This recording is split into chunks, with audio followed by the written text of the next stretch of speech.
The video that you're watching is not with my eyes. I saw a beautiful pigeon fly from across the street over my head.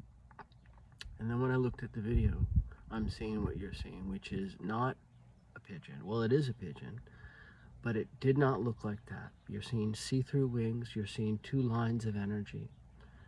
And what we're doing is, what our creators are doing is they're teaching us, showing us that all is not what it seems in terms of their mastery of life. They're the creators of all life. And that they can, with our eyes, we see one thing, but what is truly there is energy and consciousness and the DNA of the fabric that they stitch life together, create life. The wonder of this video, the beauty of it. I looked and I saw this pigeon fly over my head, I swear to you, and then I looked at the video and I was astounded. I was like, oh my God, how could two things be true at the same time? But they are. God is real. They're God. Our creators are God. Reach out to them now. Love you.